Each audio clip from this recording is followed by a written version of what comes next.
it was really, really stressful. So I started applying for jobs, which was tricky because I'm largely unemployable. You were right where you needed to be, and life was actually working for you. Hey, there's no good tradespeople, or the market's really quiet, or the competitors are lowballing, so it's hard to get our bids and our quotes accepted, or my team is lazy and stupid, or insert excuse or blame. Insert whinge here. Here's the thing. What felt like an absolute failure, absolute disaster at the time, was the best thing that ever happened to me. It's easy to get discouraged, frustrated, overwhelmed, or even angry when things don't work the way you want and the way you think they should in your business. Tune into this week's podcast where we discuss how changing the way you respond to the tough times has a massive effect on the long-term success of your business and the quality of your life.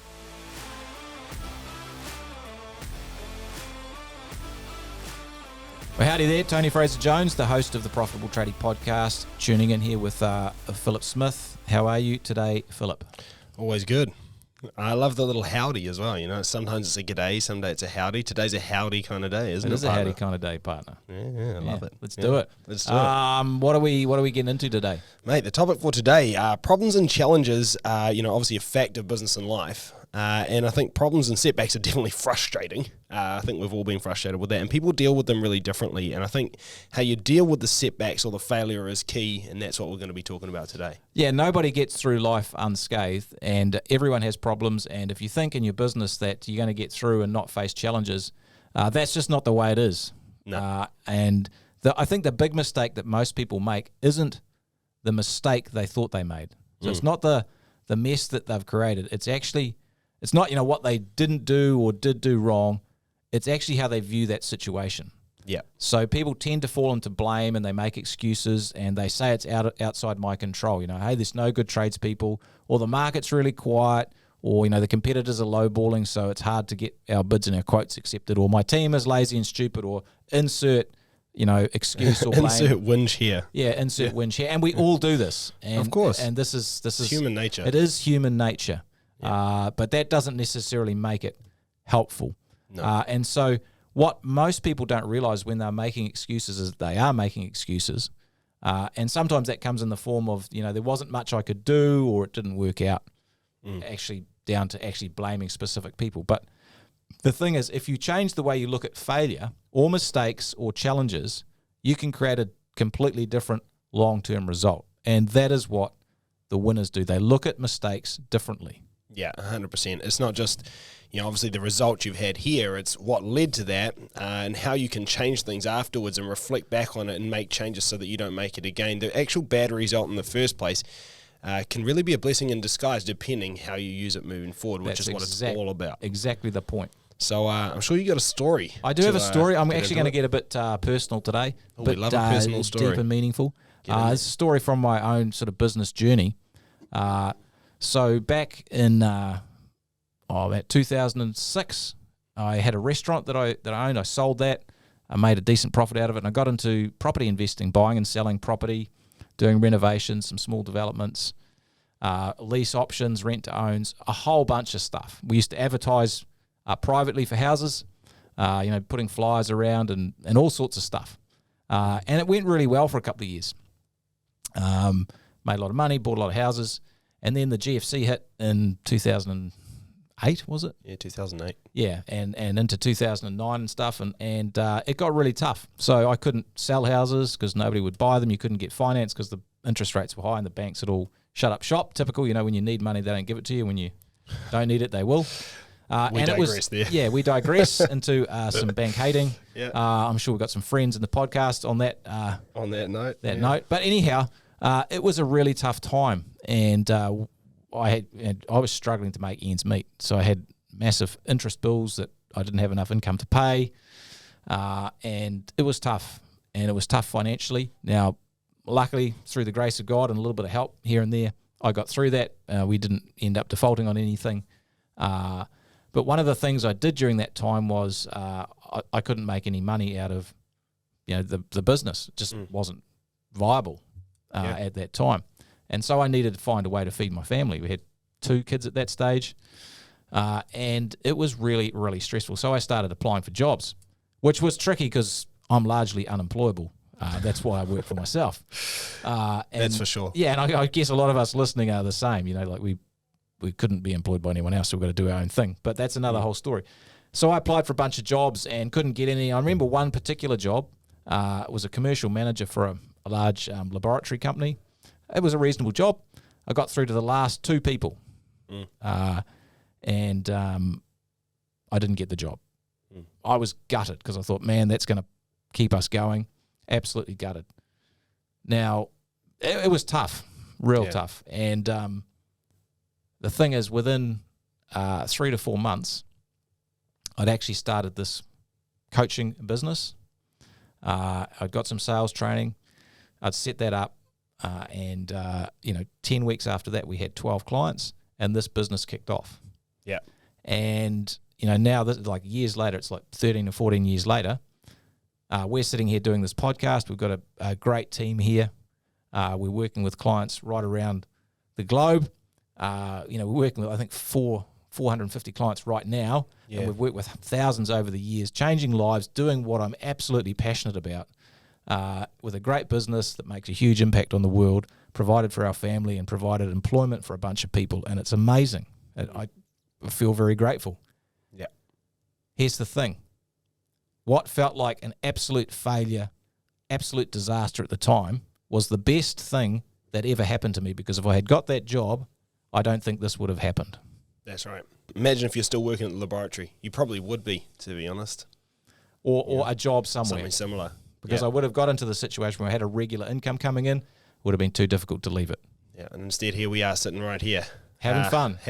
Doing cool stuff, and obviously helping more people. It's, having more impact. So, I think it's you were right where you needed to be, and life was actually working for you and not against you. That's right. I think that's the lesson here, is that everybody listening, there's every chance it doesn't matter what's going on for you right now, and how hard it is and how tough it is and how down you might feel, for some of you. Good chance you're exactly where you need to be, and you're learning exactly what you need to learn, and developing the mental toughness and the thick skin that's going to actually get you to the level you want to be at. That's right. Life is working for you. So that's the story here. And I think if we don't learn how to deal with our failures, we run into some big problems. Yeah, well, it's your failures and the tough situations in your life and the mistakes you make. And the first thing, if you don't look at this the right way, you will make excuses and you'll blame other people for your situation. And it means you'll miss out on the learning opportunities that come from failure, and you'll get bitter and twisted because you feel like life is not fair. Yeah. And your business is actually doomed to repeat the cycle of mistakes that you're making, and it won't grow because you won't take responsibility for them. It's someone else's problem or fault or bad luck. Yeah. Which is not going to grow your business. No, it's not. And it's not going to help your life, moreover. It's the kind of stinking thinking, which really just gets you down and doesn't help anything. This is the thing, and we'll get into it later, is this, we're talking about business today, but this same thought process applies to all of your life, relationships, health, wealth, kids, friends, everything. Yeah. And on the other hand, if we do know how to deal with these failures and use them to our advantage, massive upside. Well, we stop making excuses and we take responsibility for where we're at ourselves. We actually open ourselves up to the opportunities to learn that come from tough situations. Yeah. Tough situations make tough people. Yeah, that's right. And easy situations make weak people. That's right. Tough gets going, eh? That's right. And you're not going to worry about life being fair. You will create your own economy rather than living in the economy that everyone creates for you. And your business, you're going to enjoy it because you'll grow in a way that you didn't actually believe was possible, because you'll start learning and doing things that you wouldn't otherwise do. Yeah, 100%. And really at that point, the sky's the limit. So yeah, let's get into the lessons. How do we actually apply this? Yeah, well, I think you alluded to it. And I first heard this from Tony Robbins. If you haven't listened to anything from Tony Robbins, you should. He's an amazing speaker, had an amazing impact on the world. And his comment is, what if life was working for you rather than against you? Yeah. What if life, and in this case your business, was giving you exactly what you need right now? Which is, what lesson do you need to grow and learn? Yeah. Let's use an example, like if you've got cash flow challenges in your business, your business is giving you feedback. The economy is giving you feedback, and it's telling you exactly what you need to work on. Yeah. And for example, it's telling you that you need to learn how to price better. Yeah. It's maybe telling you that you need to find markets and clients that are more profitable and less price focused. It's telling you that you need to get busy about collecting your debts. Yeah. It's telling you that you need to start taking a deposit wherever you can. It's telling you that maybe if you don't have credit card facilities, you need to get them in place and take payments on completion. Yeah. It's telling you to watch your numbers. It's telling you to get better systems and processes in your business so your team doesn't waste time, materials, and labor. Yeah. That's the lesson. Yeah, and I think there'll be those of you listening, which you might be a person of faith. You might believe in things like divine providence and God's grace. But if that's you, you might be thinking, well, this is a message from God. It's exactly what I need. On the other hand, there'll be those out there which are thinking, well, this is the universe. The universe is telling me what I need. And there'll be those of you out there that are skeptical of things like that, and it's not going to be in your repertoire. But hey, look, even for those of you that feel that way. Look, there doesn't have to be anything mystical about this. There's something you didn't know how to do. And if you didn't know how to do it, you probably lead to the mistakes that come along with not knowing how to do it. And those mistakes point you to the fact that you didn't know how to do the thing, which tells you need to learn the thing. It's actually just cause and effect, really, as well. So it doesn't matter how you look at this. You could say it's a bit woo-woo. Maybe you like that, maybe you don't, but either way, it's still true. There's no getting around the fact that you're going to make mistakes based on things you didn't know, and that's pointing you to things you need to learn, which are opportunities for you to do better, which is pretty awesome, really. Yeah, and pain is a mechanism. It's a feedback mechanism that tells you when something is not right. So if you've got pain in your body, what do? Well, if you're a bloke like us, you ignore it for 3 months. Yeah, that's right. And you say it's fine, it'll go away. Yeah, and then when it gets bad enough, you go and see a doctor, and they help you figure out what's not right. And they tell you, you should have come a year ago. Yeah, that's right. Yeah, we could save you if you came a year ago. Yeah, that's right. But now you're going to die. So it is a mechanism for for telling you what's wrong. That's right. And I like the woo-woo example. I'm reminded of a little story. Oh, a little yeah. segue We love here. a little story. Segue, mate. Segue. Well, there was this guy, and he was in this flood. The whole farm had flooded, and he was on the roof of his house. The water was up to the top of the windows and was rising. Yeah. And he was a very devout man, and he started praying to God, please save me.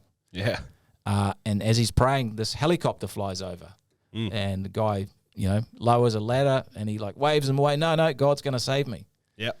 All right, the helicopter takes off, and then a guy in a boat, paddle boat, like a rowboat, comes along, and he calls across, hey, jump in the boat, the floods are rising. And he's like, it's all good, God's going to save me. Yep.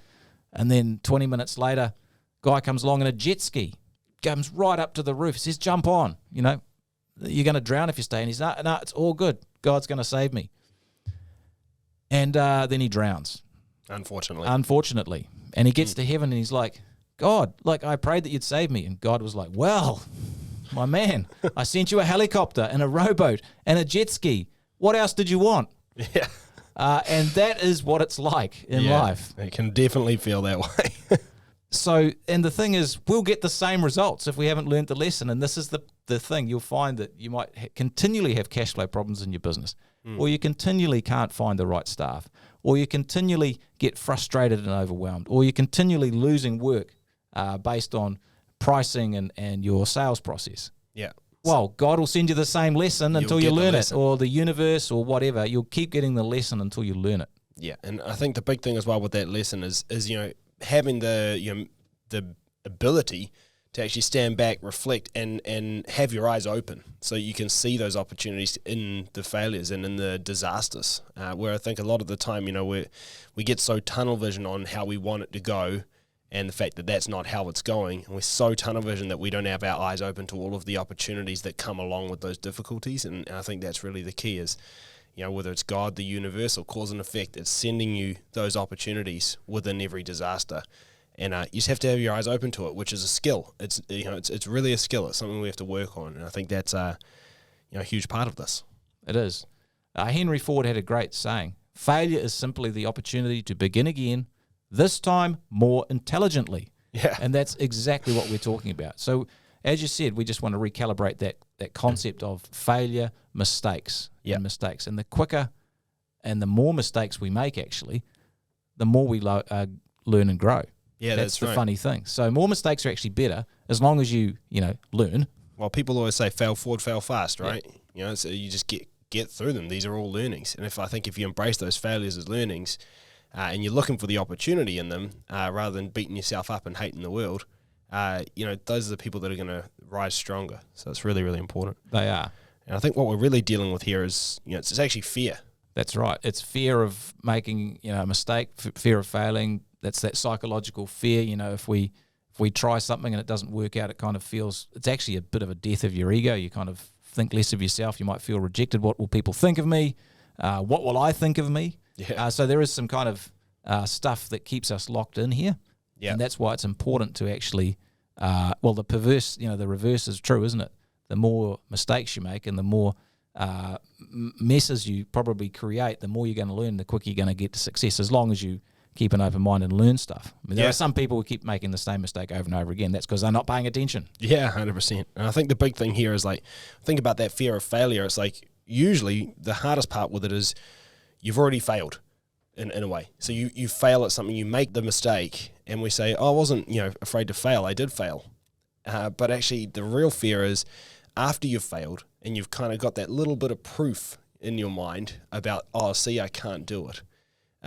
Picking yourself up and trying it again with a different spin on it because you've actually embraced the failure enough to look at it, critically and find what you could do differently, and then have the courage to not only have failed but to try again, and with very likely possible chance that you fail again. It's tough. It's a hard thing to do. And I think what we want to do is instead, embrace it just like a kid. My youngest son, Franco, he's learning to walk at the moment. And he's just graduated from the shimmying along, holding the side of the couch to actually walking, out in the open. It's crazy watching a kid. They have no fear of failure, right? Absolutely zero. They go, we'll just try again. But you can see him actually, as a 1-year-old, he's gone and you can see him critically thinking about where he stuffed up. Like this morning I see him walking along and he falls over and he sits there for a second. He's looking at his pants and he realized one of his pant legs is over his foot and that it tripped him up.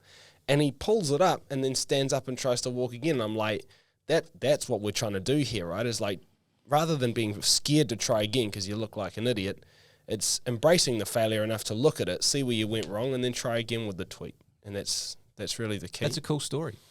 Yeah, well, I mean, it literally happened a couple of hours ago, right? So it's incredible, isn't it? It's nuts, man. It's nuts watching kids learn, eh? They're just absolutely unafraid, and it's commendable. It's right. Awesome. There is no failure. There's only feedback. And as soon as we can reframe that and realize that life's sending us the lesson to help us get better, life is way, way easier. Yeah. And this learning comes in actually 2 forms. There's one form that I call tactical learning, and then there's the second form is deep learning. Yeah. And so tactical learning is how you learn to actually do stuff. So, that might be I learn how to write a job ad. I learn how to write a quality assurance checklist. I learn how to price a job. I learn how to build some pricing templates. I learn how to train my team on how to do an inquiry script. So it's quite tactical. It's how-to stuff. Yeah. And that's important. But sometimes you'll learn the tactical stuff and you may not still get the result that you want. And you might still get some failures and some feedback. That's where the deep learning kicks in. Yeah. And that's where you have to start looking at the beliefs and the values and the way you look at the world. For example, fear of failure. If you think about the sales process when you're making bids and quotes, we teach this to our members. There's steps in the sales process and there's scripts and ways you do things and the ways you approach things that are important. So you might learn all that. But if you're scared of rejection or you have an aversion to making money, you don't have a good money attitude, you might find that when you actually deliver the script, you do it in a weak way. Yeah. You do it in a kind of a passive way, in a way that's easy for people to say no. And here, that's because you don't value yourself enough, because your attitude's not right. So you need to actually go deeper than just the tactical learning to actually look at some of the ways you look at the world. Yeah. And those deep learnings, the feedback you get on your belief systems, are incredibly powerful if you can start digging into that as well. Yeah, totally. And it's the stuff that actually the deep learnings will give you the most results. It's the stuff that we tend not to delve into as often. Tactical learnings are often sexier. It's the stuff where you're like, I can't wait to learn this thing or do that thing or, watch this training or use that script. It's the stuff that's sexy. It seems like low-hanging fruit, but it's that deep, introspective learning which is actually going to really move the needle for both your business and life. Yeah, you think about relationship challenges. Now, some people find themselves in the situation where their marriage or their relationship doesn't work out, and they get separated or divorced, and then they get into the second relationship or maybe the third, whatever it is. And there's no judgment here because this can happen to anyone. Oh, yeah. But after a while, you might realize, actually, it wasn't the person that I thought was the problem. It's actually, the way I'm approaching it and some stuff I've picked up from my past and the way I look at the world and the way I show up is actually what's, being a big part of this problem. Yeah. And that's really common thing for people to realize. That's the deep learning. Well, again, for that learning, it's like you tend to get back exactly what you're given out. That's right. In any relationship. And I think, once you make that actual learning, and people can understand that from a, intellectual perspective, but actually to like really understand that and to, have taken it on board, it's pretty huge life learning. But usually the way that you really have that sink in is through a few bumps and bruises. That's the thing. Yeah. When you realize that you're the problem with with stuff and that you could do better and you could put out better vibes and energy. Yeah. It's usually because you haven't been. That's right. In a relationship, whether it's your significant other or a work relationship or friend or whatever, there are some relationships that are toxic and, where there's abuse and stuff involved, and that's a whole different thing. But if the relationship's not where you want it, it's giving you some feedback, it's asking you to do some different stuff. Yeah. And so that's important. Use some different inputs for different outputs, That's right. Yeah. I think like the big thing here as well is like when you resist failure, it can really mess with you. Like if we talk about here the difference between emotions and energy, it might be a good one. Yeah, for sure. So if you are frustrated and angry that things aren't going right and it won't work and your business is just not getting where you want to, that creates a lot of anger, anxiety, overwhelm, and frustration. All those powerful negative emotions, and that sucks the energy out of anyone. Big time. It makes you feel like absolute mud, right? Yeah. Yeah. And big so time. what it does is it leaves you with a lot less energy to actually deal with the issue that you've got to deal with. Yeah. Because you're basically just broken because you're so wound up. And ironically, like it takes a lot of energy to do that deep learning. It does. It's hard work. It's very introspective. It takes a lot of honesty with yourself, which is hard to do. A lot of soul searching, and I think the big thing is it does take energy. You have to be up for it, eh? And I think the thing is unfortunately, usually when you need to be up for it and you need to be able to dedicate that time, energy, and effort into the learning is exactly when you're at your most beaten down. So it's a hard thing to do. It is, and you got to pick yourself up off the floor. And get into it. We have people, coming into the $1 Million Tradie program, and if I look at their emotional state, they're actually hopeless. They feel like they've lost hope, and what can I do next? And that's a tough place to be. Yeah. So when you frame life as working for you, it's like, wow, this situation's tough. I'm not enjoying this, but what's the learning here? What's the lesson? What do I need to do differently to get to where I want to go? What's life trying to teach me? Yeah. It actually taps into the positive emotions of hope, creativity, and learning. Yeah. And I can tell you they are way more powerful. You feel juiced up when you feel hope. Yeah. And when you're doing something new and you're learning something, it just creates a whole lot of energy, which helps you push through that challenging time. And like you said, it still takes a lot of energy. Yeah. But now you're tapping into that positive energy, which makes a huge difference. And it's not just energy, it's momentum, which I think is really important. Massive. It builds on itself. Like it gives you that juice to get going, but once you're going, you get even more juice. It actually accelerates. So it builds on itself. And I think that's really good, because when you're at that low point, you're thinking, man, I just need to dial this in. Just remember, like, all you need to do is get going on this track, because once you get going, it's easier to keep going. So I think it becomes a really energizing thing. Which is awesome. So how do we use this? Yeah, well, I think the best way to use this is maybe listen to this again, because there's a lot in this. And it's incredibly powerful once you get your head around the fact that life is actually giving you a lesson. It's giving you a gift to help you learn to be better. Yeah. But maybe just take a minute and think about where things aren't working for you right now. Maybe where things are failing or where you're not getting the result you want. And then ask yourself, what lesson is life trying to teach me to be better at here? Yeah. How can I reframe the situation into a question? Yeah. Yeah. And don't just think about it. Write it down. Write it down. It'll be so much easier. Write down every single area where you're like, I think I'm failing here. I'm not doing what I want, or things aren't working out. Write these down. And then for each one of them, write, hey, if I flip this on its head, what could this be teaching me? Yeah, what's the question? What's life asking of me right now? Yeah. Who's the person I have to become in order to stop this from happening? That's right. And when you do that, it's very powerful, because you end up with a written down list of all the stuff to do, really, Yeah. all the deep learning that needs to happen. And as an example, to get started, let's say you're having challenges with your team at work and they're not motivated as you want them to be, and they're making lots of mistakes and you're very frustrated.